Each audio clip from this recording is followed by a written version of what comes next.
ಎಲ್ಲರಿಗೂ ನಮಸ್ಕಾರ. ನಾನು ಗಣೇಶ್ ಪಾಟೀಲ್. ಸ್ನೇಹಿತರೆ, ಈ ವಿಡಿಯೋದಲ್ಲಿ ನಾವು ಇಂಡಿಯನ್ ಎವಿಡೆನ್ಸ್ ಆಕ್ಟ್ 1872ನಲ್ಲಿ ಬರುವ ರೆಸ್ ಗೆಸ್ಟೆ ಎಂದು ಕರೆಯುವ ಡಾಕ್ಟ್ರೈನ್ ಅಥವಾ ಸಿದ್ಧಾಂತದ ಬಗ್ಗೆ ಡಿಸ್ಕಸ್ ಮಾಡೋಣ. ನಾವು ಇಂಡಿಯನ್ ಎವಿಡೆನ್ಸ್ ಆಕ್ಟ್ 1872 ಸ್ಟಡಿ ಮಾಡುವಂತಹ ಸಂದರ್ಭದಲ್ಲಿ ಎವಿಡೆನ್ಸ್ ಆಕ್ಟ್ನ ಚಾಪ್ಟರ್ 2ನಲ್ಲಿ ಸೆಕ್ಷನ್ 5 ಇಂದ ಹಿಡ್ಕೊಂಡು ಸೆಕ್ಷನ್ 55ವರೆಗೆ ನಾವು ರೆಲೆವೆನ್ಸಿ ಆಫ್ ಫ್ಯಾಕ್ಟ್ಸ್ನ ಬಗ್ಗೆ ಇರುವಂತಹ ಪ್ರೊವಿಷನ್ಗಳನ್ನು ಸ್ಟಡಿ ಮಾಡ್ತೇವೆ. ಈ ಚಾಪ್ಟರ್ 2ನಲ್ಲಿ ಬರುವ ಸೆಕ್ಷನ್ 6 ಈ ರೆಸ್ಗೆಸ್ಟೆ ಎನ್ನುವ ಪ್ರಿನ್ಸಿಪಲ್ನ ಬಗ್ಗೆ ನಮಗೆ ಹೇಳುತ್ತೆ. ರೆಸ್ಗೆಸ್ಟೆ ಇದೊಂದು ಲ್ಯಾಟಿನ್ ಟರ್ಮ್. ಇದರ ಅರ್ಥ ಥಿಂಗ್ಸ್ ಡನ್. ಥಿಂಗ್ಸ್ ಡನ್ ಅಂದ್ರೆ ಆ ಕೆಲಸ ಆಗಿದೆ ಅಂತ ಹೇಳಿ ಅರ್ಥ. ಈ ಸೆಕ್ಷನ್ 6ನ ಪ್ರಕಾರ ಯಾವುದೇ ಒಂದು ಇಶ್ಯೂ ಆದಾಗ ಅಲ್ಲಿ ಫ್ಯಾಕ್ಟ್ಸ್ ಇನ್ ದ ಇಶ್ಯೂ ಇರುತ್ತೆ.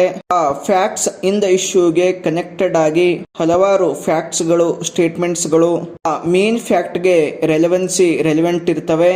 ಅಂತಹ ಫ್ಯಾಕ್ಟ್ಸ್ ಗಳನ್ನ ರೆಲೆವೆಂಟ್ ಫ್ಯಾಕ್ಟ್ಸ್ ಅಂತೇಳಿ ಕರೆಯಲಾಗುತ್ತೆ. ಉದಾಹರಣೆಗೆ ನೋಡಿದಾಗ ಎ ಮತ್ತು ಬಿ ಅನ್ನುವಂತಹ ಇಬ್ಬರು ವ್ಯಕ್ತಿಗಳು ಜಗಳ ಆಡ್ತಾರೆ. ಇಲ್ಲಿ ಜಗಳ ಆಡಿದ್ದಾರೆ ಅನ್ನೋದು ಫ್ಯಾಕ್ಟ್ಸ್ ಇನ್ ಇಶ್ಯೂ, ಅಂದ್ರೆ ಇದು ಮೇನ್ ಫ್ಯಾಕ್ಟ್.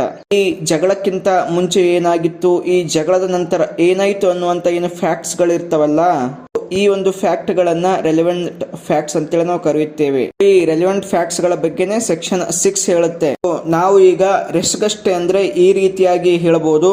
ಯಾವುದೇ ಒಂದು ಸಬ್ಜೆಕ್ಟ್ ಅಥವಾ ಫ್ಯಾಕ್ಟ್ ನ ಸುತ್ತಮುತ್ತ ಸೇಮ್ ಸಬ್ಜೆಕ್ಟ್ ಅಥವಾ ಸೇಮ್ ಟ್ರಾನ್ಸಾಕ್ಷನ್ ಗೆ ಸಂಬಂಧಪಟ್ಟಂತೆ, ಆ ಮೇನ್ ಸಬ್ಜೆಕ್ಟ್ ಗೆ ಮೇನ್ ಟ್ರಾನ್ಸಾಕ್ಷನ್ ಗೆ ಸಂಬಂಧಪಟ್ಟಂತೆ ಇರುವಂತಹ ಯಾವುದೇ ಒಂದು ಫ್ಯಾಕ್ಟ್ ಅನ್ನ, ಯಾವುದೇ ಒಂದು ಸ್ಟೇಟ್ಮೆಂಟ್ ಅನ್ನ, ಯಾವುದೇ ಒಂದು ಸರ್ಕಮ್ಸ್ಟಾನ್ಸಸ್ ಅನ್ನ ರೆಲೆವೆಂಟ್ ಫ್ಯಾಕ್ಟ್ಸ್ ಅಂತೇಳಿ ಕರೆಯಲಾಗುತ್ತೆ.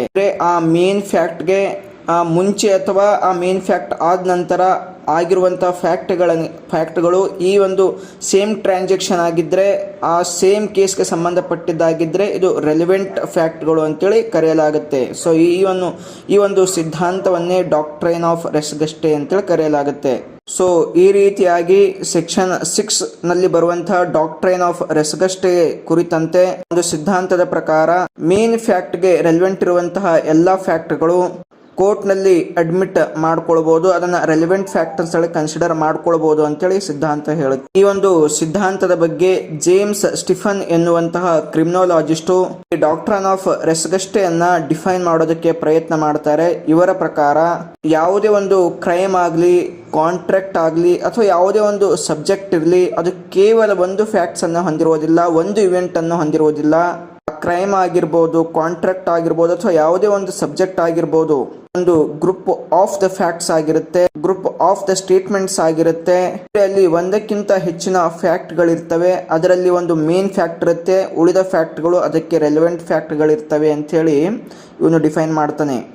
ಇವನ ಪ್ರಕಾರ ಒಂದು ಉದಾಹರಣೆ ಹೇಳೋದಾದ್ರೆ, ಎ ಎನ್ನುವಂತಹ ವ್ಯಕ್ತಿ ಬಿ ಎನ್ನುವಂತಹ ವ್ಯಕ್ತಿಯನ್ನು ಹೊಡೆದು ಸಾಯಿಸ್ತಾನೆ. ಇದು ಮರ್ಡರ್ ಅಂತ ಅನ್ನೋದು ಮೇನ್ ಫ್ಯಾಕ್ಟ್ ಆಗುತ್ತೆ, ಫ್ಯಾಕ್ಟ್ ಇನ್ ಇಶ್ಯೂ ಆಗುತ್ತೆ.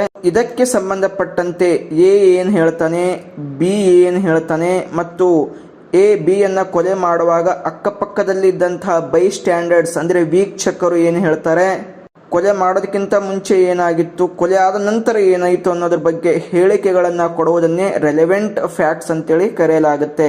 ಈ ಡಾಕ್ಟ್ರೈನ್ ಆಫ್ ರೆಸ್ಗೆಸ್ಟೆ ಈ ಒಂದು ಸಿದ್ಧಾಂತದಲ್ಲಿ, ಈ ಸಿದ್ಧಾಂತದ ಪ್ರಕಾರ ಅಕ್ಯೂಸ್ಡ್, ವಿಕ್ಟಿಮ್ ಮತ್ತು ಬೈ ಸ್ಟ್ಯಾಂಡರ್ಡ್ಸ್ ಅಂದ್ರೆ ವೀಕ್ಷಕರು ಅಥವಾ ವಿಟ್ನೆಸ್ ಅಂತ ಹೇಳ್ಬೋದು, ಈ ಯಾವುದೇ ಒಂದು ಟ್ರಾನ್ಸಾಕ್ಷನ್ಗೆ ಸಂಬಂಧಪಟ್ಟಂತೆ ಈ ಮೂವರು ವ್ಯಕ್ತಿಗಳು ಕೊಡುವಂತಹ ಸ್ಟೇಟ್ಮೆಂಟ್ಗಳನ್ನ, ಫ್ಯಾಕ್ಟ್ಗಳನ್ನ ರೆಲೆವೆಂಟ್ ಫ್ಯಾಕ್ಟ್ಸ್ ಅಂತೇಳಿ ಕನ್ಸಿಡರ್ ಮಾಡಲಾಗ್ತದೆ.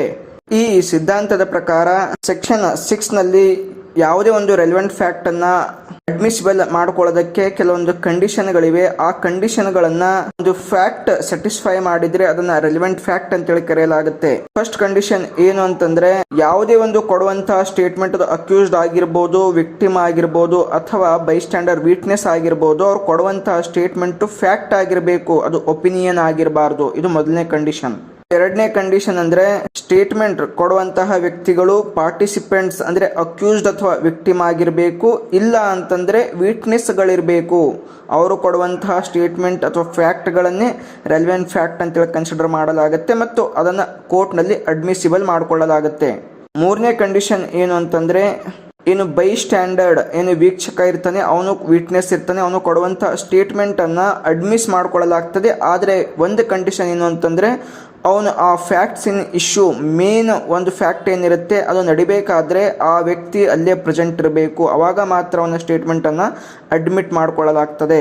ಫೋರ್ತ್ ಕಂಡೀಷನ್ ಏನು ಅಂತಂದ್ರೆ, ಈ ರೆಲೆವೆಂಟ್ ಫ್ಯಾಕ್ಟ್ಗಳು ಸ್ಟೇಟ್ಮೆಂಟ್ಗಳು ಈ ಮೇನ್ ಫ್ಯಾಕ್ಟ್ ಏನಿರುತ್ತೆ ಅದಕ್ಕೆ ರೆಲೆವೆಂಟ್ ಆಗಿರಬೇಕು. ಆ ಫ್ಯಾಕ್ಟ್ ಅನ್ನ ಎಕ್ಸ್ಪ್ಲೇನ್ ಮಾಡಿದ್ರೆ, ಎಲ್ಯುಸಿಡೇಟ್ ಮಾಡಿದ್ರೆ, ಅದರ ಕ್ಯಾರೆಕ್ಟರ್ ಅನ್ನು ನೋಡಿದ್ರೆ ಈ ಮೇನ್ ಫ್ಯಾಕ್ಟ್ಗೆ ರೆಲೆವೆಂಟ್ ಆಗಿರೋ ರೀತಿಯಲ್ಲಿ ಇರಬೇಕು. ಅವಾಗ ಮಾತ್ರ ಅದನ್ನು ಆ ಸ್ಟೇಟ್ಮೆಂಟನ್ನು ಆ ಫ್ಯಾಕ್ಟನ್ನು ರೆಲೆವೆಂಟ್ ಫ್ಯಾಕ್ಟ್ ಅಂತೇಳಿ ಅಡ್ಮಿಟ್ ಮಾಡ್ಕೊಳ್ಳಲಾಗುತ್ತೆ.